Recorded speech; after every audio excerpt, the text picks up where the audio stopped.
Friends, सबसे पहले मैं आप सभी को और दुनिया भर के लोगों को और विशेषकर क्रिश्चियन कम्युनिटी को आज की इस महत्वपूर्ण पर्व पर अनेक अनेक शुभकामनाएं दूंगा। Merry Christmas. ये मेरे लिए बहुत सुखद है कि स्पेशल और सेक्रेड अवसर पर आप सब मेरे निवास स्थान पर आए हैं।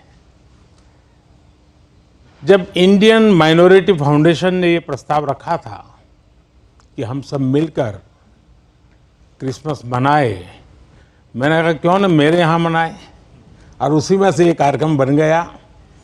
तो मेरे लिए बहुत खुशी का अवसर है।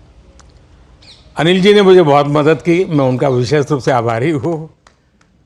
इस पहल के लिए मैं माइनॉरिटी फाउंडेशन का भी बहुत आभारी हूँ।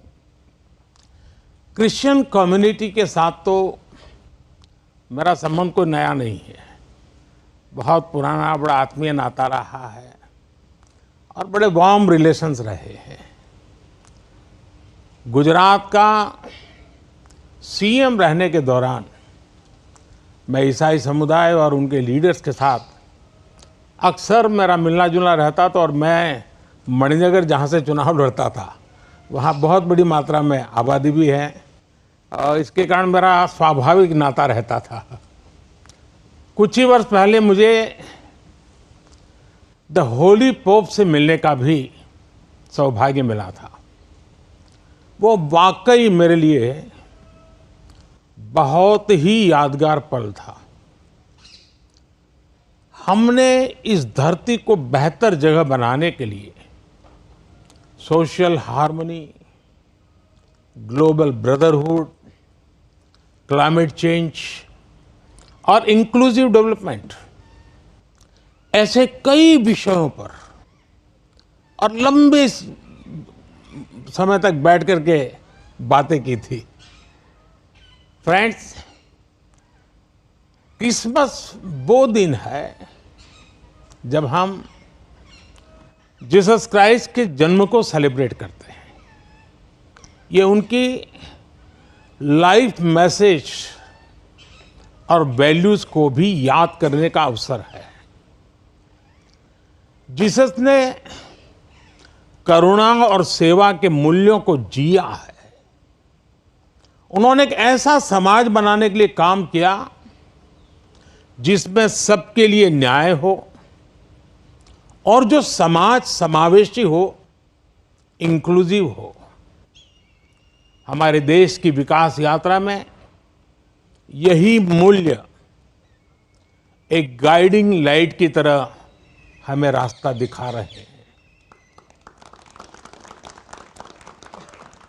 साथियों, समाज जीवन की अलग अलग धाराओं में हम ऐसे कई समान मूल्य दिखते हैं जो हम सबको एकजुट करते हैं।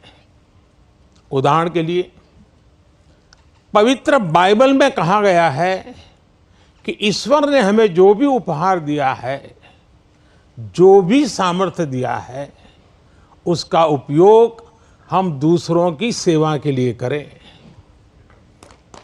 और यही तो सेवा परमो धर्म है। द होली बाइबल में सत्य को बहुत महत्व दिया गया है और कहा गया है कि सत्य ही हमें मुक्ति का मार्ग दिखाएगा। और संयोग देखिए, सभी पवित्र उपनिषदों ने भी अल्टीमेट ट्रूथ को जानने पर फोकस किया है ताकि हम स्वयं को मुक्त कर सकें।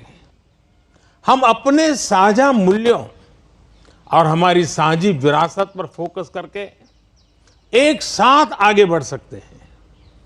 21वीं सदी के आधुनिक भारत के लिए ये सहयोग, ये सामंजस्य, सबका प्रयास की ये भावना भारत को नई ऊंचाई पर ले जाएगी।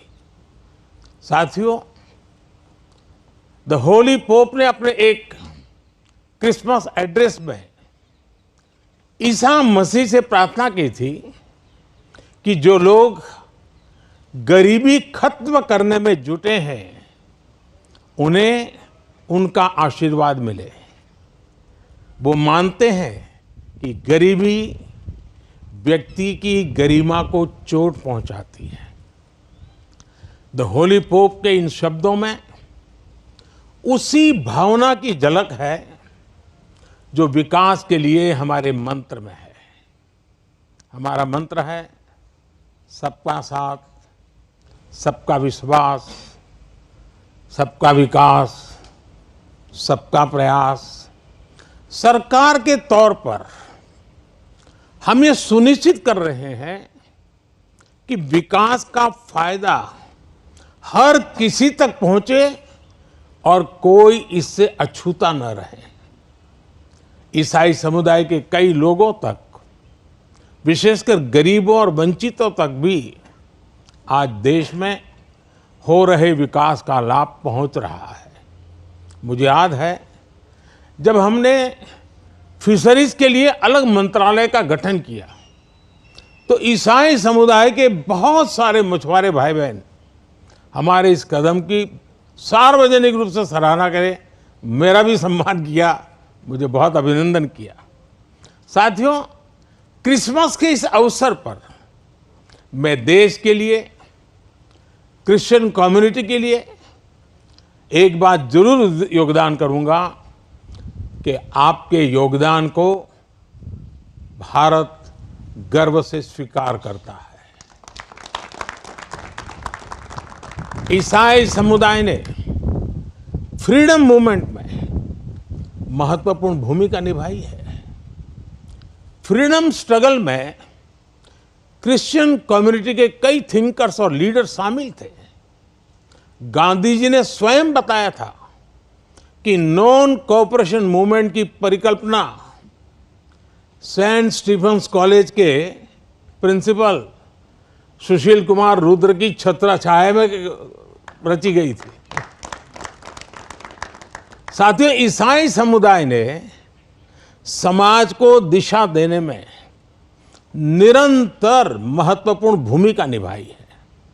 समाज सेवा में क्रिश्चियन कम्युनिटी बढ़ चढ़कर हिस्सा लेती है और आपकी कम्युनिटी गरीबों और वंचितों की सेवा के लिए हमेशा आगे रहती है। एजुकेशन और हेल्थ केयर जैसे महत्वपूर्ण क्षेत्र में आज भी पूरे भारत में ईसाई समुदाय के संस्थान बहुत बड़ा योगदान दे रहे हैं। फ्रेंड्स, 2047 तक विकसित भारत बनाने का जो लक्ष्य है, इस लक्ष्य के साथ हम अपनी विकास यात्रा को तेज गति से आगे बढ़ा रहे हैं, लगातार कोशिश कर रहे हैं।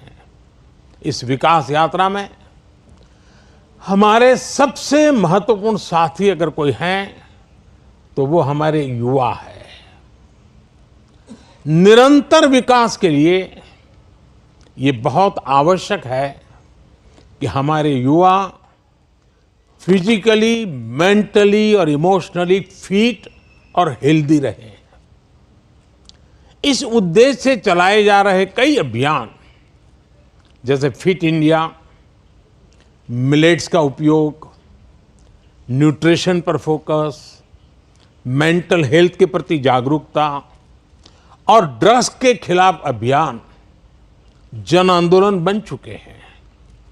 मैं क्रिश्चियन कम्युनिटी के लीडर से, विशेषकर जो एजुकेशन और हेल्थ केयर इंस्टीट्यूशन से जुड़े हैं, उनसे आग्रह करूंगा कि वो इन विषयों के प्रति लोगों को और जागरूक बनाएं। साथियों, क्रिसमस पर गिफ्ट्स उपहार देने की परंपरा है। मुझे भी बहुत ही पवित्र तोहफा मिला अभी और इसलिए इस अवसर पर हम ये विचार करें कि कैसे हम आने वाली पीढ़ियों को एक बेटर प्लेनेट का उपहार दे सकते हैं। सस्टेनेबिलिटी आज के समय की जरूरत है। लिविंग ए सस्टेनेबल लाइफस्टाइल, ये मिशन लाइफ का सेंट्रल मैसेज है। एक ऐसा इंटरनेशनल मूवमेंट है जिसका नेतृत्व भारत कर रहा है। ये अभियान प्रो प्लैनेट पीपल को प्रो प्लैनेट लाइफस्टाइल अपनाने के लिए प्रेरित करता है। और भी संपत जी ने जो छोटी किताब में ग्रीन कलर लाने के लिए कहा है ना, उसका यही भी एक रास्ता है। और उदाहरण के लिए रीयूजिंग और रिसाइकलिंग, बायोडिग्रेडेबल मटेरियल्स का इस्तेमाल, मिलेट्स श्री अन्न को अपनाना, मिनिमल कार्बन फुटप्रिंट वाले उत्पादों को खरीदना, ऐसी कई चीजों को हम अपनी डेली लाइफ का हिस्सा बना सकते हैं और बड़ा बदलाव ला सकते हैं। और मैं मानता हूं क्रिश्चियन कम्युनिटी जो इतनी सोशली कॉन्शियस होती है, वो इस मिशन में प्रमुख भूमिका निभा सकती है, नेतृत्व कर सकती है। साथियों, एक विषय वोकल फॉर लोकल का भी है। जब हम स्थानीय उत्पादों को बढ़ावा देते हैं, जो हम भारत में बनी वस्तुओं के एम्बेसडर बनते हैं, तो ये भी तरह से देश सेवा ही है। वोकल फॉर लोकल के मंत्र की सफलता से देश के लाखों लाख छोटे उद्यमियों को उनका रोजगार जुड़ा है, स्वरोजगार जुड़ा है। और इसलिए मैं क्रिश्चियन कम्युनिटी के लोकल के लिए और वोकल बनने के लिए आप सबका मार्गदर्शन को मिलता रहे, ये मैं जरूर आग्रह करूंगा। साथियों, एक बार फिर हम कामना करते हैं कि फेस्टिव सीजन हमें एक राष्ट्र के रूप में और मजबूत करें, सभी देशवासियों को और करीब लाएं। ये त्योहार हमारी डाइवर्सिटी में हमें एकजुट रखने वाली बॉन्डिंग को मजबूत करें। आप सबको मेरी तरफ से फिर से बहुत बहुत शुभकामनाएं हैं।